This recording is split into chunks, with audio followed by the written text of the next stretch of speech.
Bom dia, vamos lá, continuando a nossa devocional, plano de leitura dos 90 dias, hoje lendo 1 Coríntios capítulo 14 ao 16 e Salmo 24, hoje vamos finalizar o livro de 1 Coríntios, mais um livro aí, e depois já iniciar 2 Coríntios, hoje 1 Coríntios capítulo 14 ao 16 e Salmos de número 24, amém? Pega a tua Bíblia aí.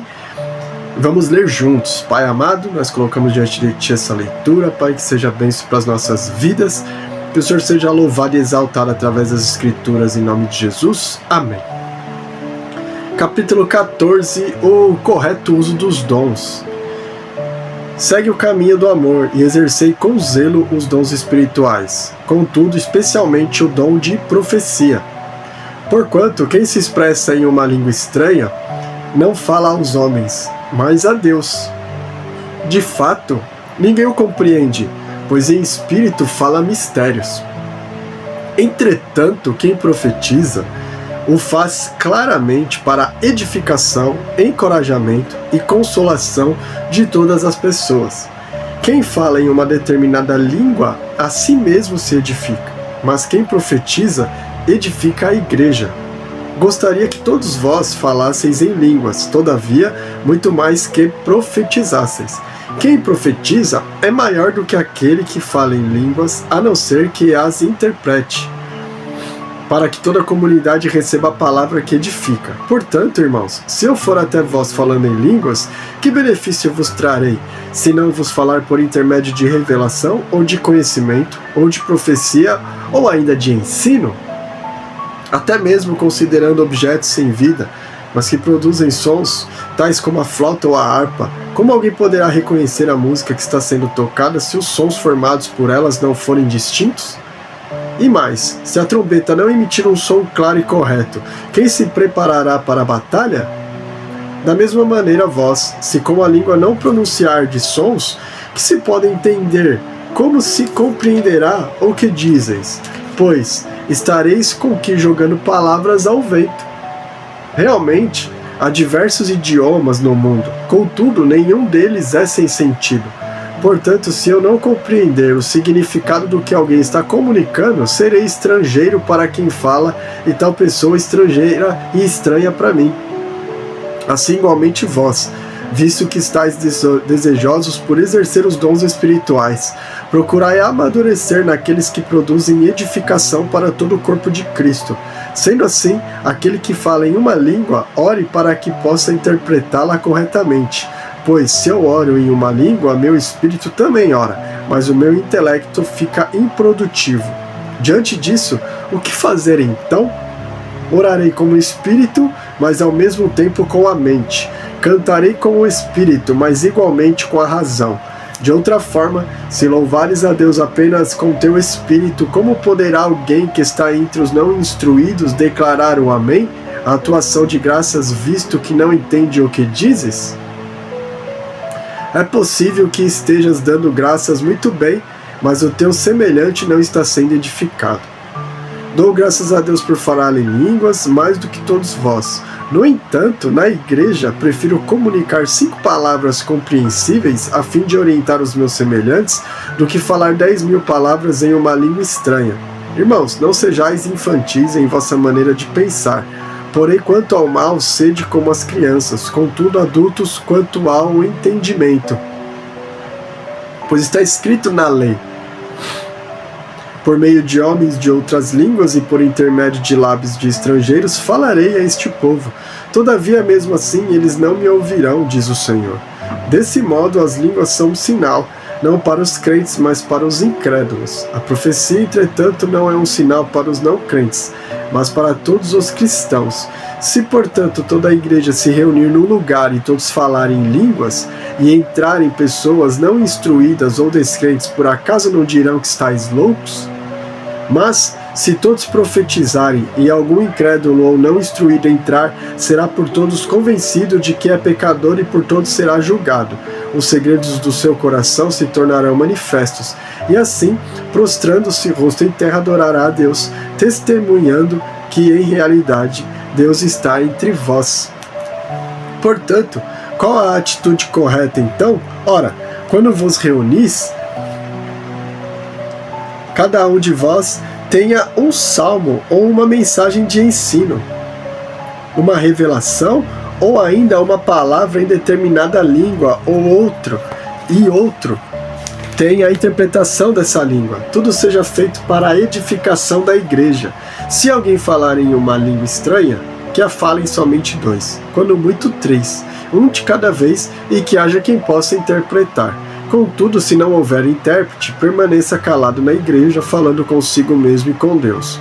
Tratando-se de profetas, falem 2 ou 3, e os outros julguem com zelo tudo o que foi dito.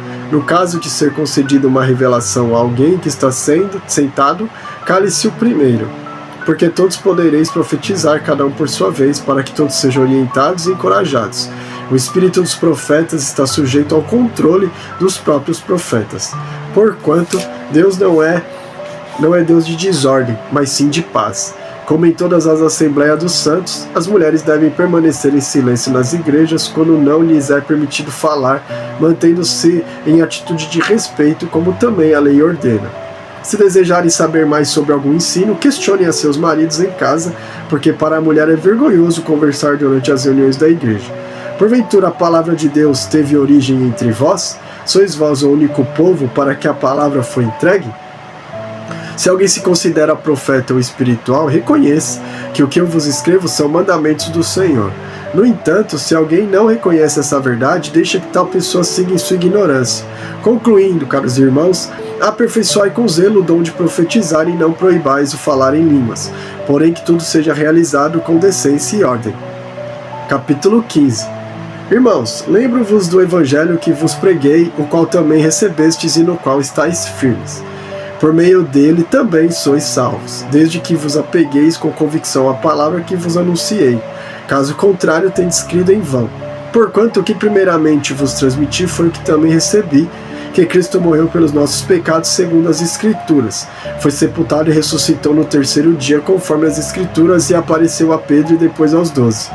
Depois disso apareceu a mais de 500 irmãos de uma vez, a maioria dos quais ainda vive, e embora alguns já tenham adormecido. Mais tarde apareceu a Tiago e a todos os apóstolos, e depois de todos apareceu igualmente a mim, como a um que nasceu fora do tempo. Pois sou o menor dos apóstolos, nem mereço ser chamado apóstolo, porquanto persegui a igreja de Deus. Mas, pela graça de Deus, sou o que sou, e a sua graça para comigo não foi inútil. Antes, trabalhei mais do que todos eles, todavia não eu, mas a graça de Deus que vive em mim. Portanto, quer tenha sido eu, quer tenha realizado eles, é isso que pregamos e é nisso que crestes. Ora, tem sido proclamado que Cristo ressuscitou dentre os mortos. Como é possível que alguns dentre vós afirmais que não existe ressurreição dos mortos? Então, se não há ressurreição dos mortos, nem mesmo Cristo ressuscitou, e se Cristo não ressuscitou, é inútil a nossa pregação, como igualmente é improdutiva a vossa fé. Pior que isso, seremos considerados falsas testemunhas de Deus, porque contra ele testemunhamos que ressuscitou a Cristo dentre os mortos. Todavia, se é verdade que os mortos não ressuscitam, então ele também não ressuscitou a Cristo. Porquanto, se os mortos não ressuscitam, nem o próprio Cristo foi ressuscitado. E se Cristo não ressuscitou, a vossa fé para nada serve e continuais a viver em vossos pecados. Sendo assim, também os que dormiram em Cristo estão perdidos. Ora, se a nossa esperança em Cristo se restringe apenas a essa vida, somos mais miseráveis de todos os seres humanos. No entanto, em realidade, Cristo ressuscitou dentre os mortos, sendo ele o primeiro dos frutos dentre aqueles que dormiram. Porque assim como a morte veio por um homem, da mesma forma por um homem veio a ressurreição dos mortos. Porquanto assim como em Adão todos morrem, em Cristo todos serão vivificados. Contudo, cada um por sua vez, Cristo o primeiro, logo depois os que são de sua propriedade na sua vinda. E então virá o fim, quando ele entregar o reino a Deus, o Pai, depois de ter destruído todo domínio, potestade e poder, porque é necessário que ele reine até que absolutamente todos os seus inimigos sejam prostrados debaixo dos seus pés. E o último inimigo que será destruído é a morte, pois ele tudo sujeitou debaixo de seus pés. Porquanto, quando se afirma que tudo lhe foi submetido, é evidente que isso não inclui o próprio Deus, que conduziu todas as coisas à submissão de Cristo. Todavia, quando tudo lhe estiver sujeito, então o próprio Filho se submeterá àquele que todas as coisas lhe colocou aos pés, a fim de que Deus seja absolutamente tudo em todos. Se não há ressurreição, o que farão aqueles que se batizam pelos mortos? Se de maneira alguma os mortos não ressuscitam, por qual razão então se batizam em benefício deles? De igual modo nós mesmos, porque estamos nos expondo a perigos o tempo todo, todos os dias, enfrento a morte, e afirmo isso, irmãos, porquanto sois meu orgulho em Cristo Jesus, o nosso Senhor. Portanto, se foi simplesmente por razões humanas que eu lutei com feras em Éfeso, que lucro obtive nisso? Ora, se os mortos não ressuscitam, comamos e bebamos, pois amanhã morreremos. Não vos enganeis, as más companhias corrompem os bons costumes. Como justificados que sois, recobrai o bom senso e não pequeis mais, porque alguns ainda não têm conhecimento de Deus. Declaro isso para a vossa vergonha. Entretanto, é possível que alguém questione: como ressuscitam os mortos e com que espécie de corpo ressurgirão? Insensato, o que semeia não nasce a não ser que primeiro morra. Quando semeais, não semeais o corpo que virá a ser, mas apenas uma simples semente, assim como a semente de trigo ou outra qualquer. Mas Deus lhe dá um corpo, como determinou, e a cada espécie de semente dá seu corpo apropriado. Nem toda a carne é da mesma espécie. Os seres humanos têm uma espécie de carne, enquanto os animais possuem outras, aves outras, os peixes uma outra diferente. Também existem corpos celestes e corpos terrestres. Todavia, um é o esplendor dos corpos celestiais e o outro diferente ao brilho dos corpos terrestres. Um é o esplendor do sol, outro da lua e outro ainda o fulgor das estrelas. E as estrelas diferem em luminosidade umas das outras. Assim será com a ressurreição dos mortos. O corpo que é semeado é perecível, ressuscita imperecível. É semeado em desonra, mas ressuscita em glória. É semeado em fraqueza, porém ressuscita em poder. É semeado um corpo natural, contudo ressuscita um corpo espiritual. Ora, se há corpo natural, há também corpo espiritual. Da mesma forma está escrito: Adão, o primeiro homem, foi feito alma vivente, o último Adão, no entanto, é espírito vivificante. Assim, não foi o espiritual que veio primeiramente, mas sim o natural. Depois dele, então, chegou o espiritual. O primeiro homem foi formado do pó da terra, o segundo homem é dos céus. O que são da terra são semelhantes ao homem terreno, o que são dos céus ao homem celestial. Assim como obtivemos a imagem do homem terreno, receberemos de igual modo a imagem do homem celestial. Contudo, irmãos, eu vos afirmo que carne e sangue não podem herdar o reino de Deus, nem o que é perecível pode herdar o imperecível. Eis que eu vos declaro um mistério: nem todos adormeceremos, mas certamente todos seremos transformados, no momento, no abrir e fechar de olhos, ao som da última trombeta. Porquanto a trombeta soará, os mortos ressuscitarão incorruptíveis e nós seremos transformados.